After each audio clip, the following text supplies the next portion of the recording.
Fala torcedor tricolor, se você não quer perder nenhuma notícia do São Paulo em primeira mão, já se inscreve nesse canal agora, porque estamos sempre atentos às últimas notícias do São Paulo e aqui você fica sempre atualizado de tudo.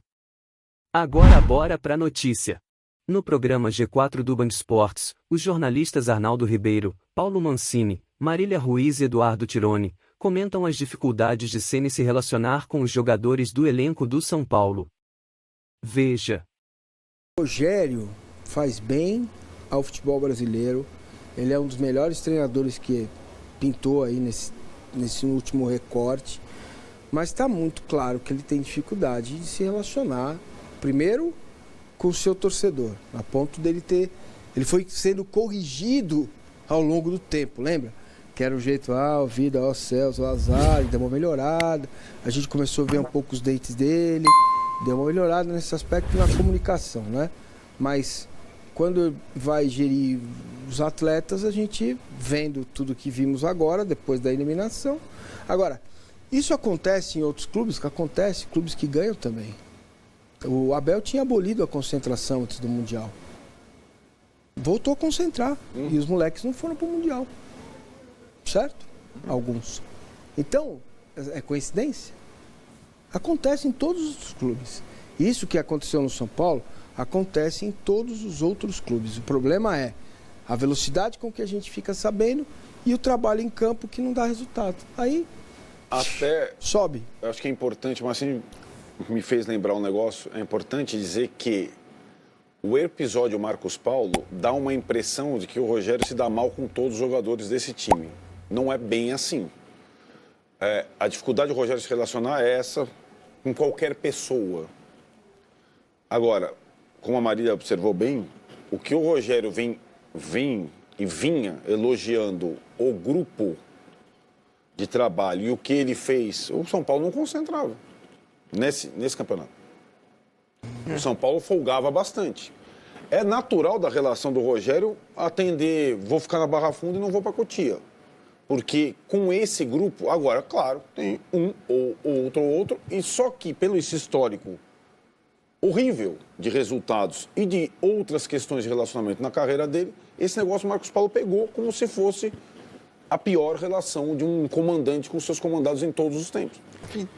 Ele então, também, mas a verdade ou ele muda a imagem dele... de novo a imagem, né? Ou ele muda a imagem dele, ou ele não vai conseguir dirigir não só o São Paulo time. Cara, é isso exatamente que o G. Lopes está falando. Fora do São Paulo, se ele não receberá ofertas de mais nenhum clube de Série A do Brasil e do mundo. Isso. Ninguém quer o tóxico, orgulhoso, arrogante, teimoso e narcisista Rogério. Isso é um fato. Mas é curioso, né? Porque o Arnaldo acabou de falar, não tinha concentração no São Paulo. Não tinha. Ele, depois daquele episódio lá do jogo do Santos, ele só elogiou todo mundo, né? Aliás, o jogo contra o Água Santa, que provoca o post do Marcos Paulo, ele ficou elogiando o grupo de jogadores. Ele elogiou. A reformulação foi boa, o grupo de jogadores atende. O ambiente está legal. Exatamente, ele falou isso. Mas o carimbo que ficou é do cara que brigou com todo mundo. E que não houve ninguém. Se no dia seguinte... É que no dia seguinte, a atitude ele, em vez de usar o Wellington como exemplo, ele vai para cima do Marcos Paulo, volta a 20 casas. Ele fez um movimento desproporcional à atitude infantil do jogador. Exato. Também condenável, mas foi desproporcional. E o tricolor vermelho fala, meu Deus, Marcos Paulo, o Messi de Xerém. Gente, não importa quem é a pessoa. Então, isso aí eu queria deixar claro, não importa quem é. Isso aí é ruim. A atitude do Rogério pode ser com o Messi de Xerém, com o Messi, com o Júlio Casares, ela foi considerada ruim pelo grupo de jogadores. Sim. Então, tanto faz com quem foi. Isso aí. Tanto faz. O fato do Marcos Paulo não ter nenhuma história no São Paulo, o fato do Marcos Paulo estar errado na postagem dele nas redes sociais, o fato do Marcos Paulo ter 6 gols em 57 anos de carreira, não dá ao Rogério o direito de humilhá-lo. É só isso. Não dá ao Rogério a prerrogativa de trazer o grupo contra ele. Meu Deus, pensa. Entendeu? Horas, pensa, né? Ele podia usar, como bem disse o Arnaldo, o exemplo do Wellington, mas ele poderia, sim, chamar o Marcos Paulo na sala dele. Tipo, você sabe com quem você está falando, não entendeu? É isso, cara. Só não faz igual. Talvez o fato de estar no São Paulo tenha essa questão do cheirinho. Claro. Ó, aqui sou eu, né, filho? Ah, aqui Não, é mas o Rogério Ceni. Entendeu? Vamos falar sobre Não dá, o jogador não tem obrigação de engolir isso também, cara. Passou. É jogador. Ele foi jogador. Ele é comandante. Ele é o cara que gere os humanos. Embora, para os jogadores, nessas situações já aconteceram algumas sob o comando do Rogério, carregar a responsabilidade de colocar o Rogério para fora, nenhum jogador que joga no São Paulo quer. Porque Não quer. tem esse ônus. Claro, tem os dois lados. Então, se tem a panela tal, na hora que apertou, todo mundo ficou quieto. Recuou. Claro, até porque... Na hora que foi falar, mas os gringos falam, né? Porque os gringos é um outro tipo de relação. Agora, os caras, ó... Até porque... Não, que isso? Até porque não... Porque senão... Num São Paulo sem Rogério vai ter a mira lá, vai... Agora eu vou pra quem? Agora acho que eu vou pra cima do Marcos Paulo. claro. Agora eu vou pra cima do Você vê, Luciano. Agora... pra mim o exemplo é o Patrick. Tem um monte de machão lá depois na hora de sustentar o que aí falou. não fala. Mas o exemplo pra mim é o Patrick, que foi um jogador muito importante ano passado. Pô, O que leva um jogador no vestiário a sair, né? Por que isso sai do vestiário e vai pro campo? E vai pra fora do campo a ponto do cara sair do São Paulo? Tá aí, gente, tá aí o erro.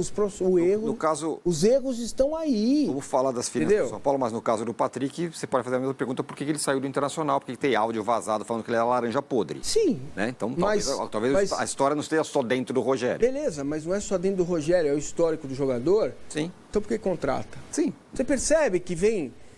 Eu tô dizendo isso, é isso que eu tô querendo dizer. Se esse jogador... Se você contrata um cara que tem um áudio que vazou, que ele é laranja podre, e você vai colocar este cara para trabalhar com o Rogério, vai dar certo? Eu só acho assim, é claro que é obrigação do Júlio Casares, do Muricy, do Belmonte, do Rui Costa, do Felipe Espíndola, de todo mundo que está lá no São Paulo, tentar transformar esse problema da semana passada, minimizar os efeitos, dizer que é de quem vive na bola, etc. e tal. Minimizar para o mundo externo está dentro do pacote. Se ninguém está fazendo nada lá dentro, é uma panela de pressão. Exatamente. É assim, se ninguém chegou para o Rogério e falou, a próxima vez que tiver um problema, você se fecha num ringue com o jogador e resolve vocês dois. E nunca mais põe o dedo na cara de ninguém.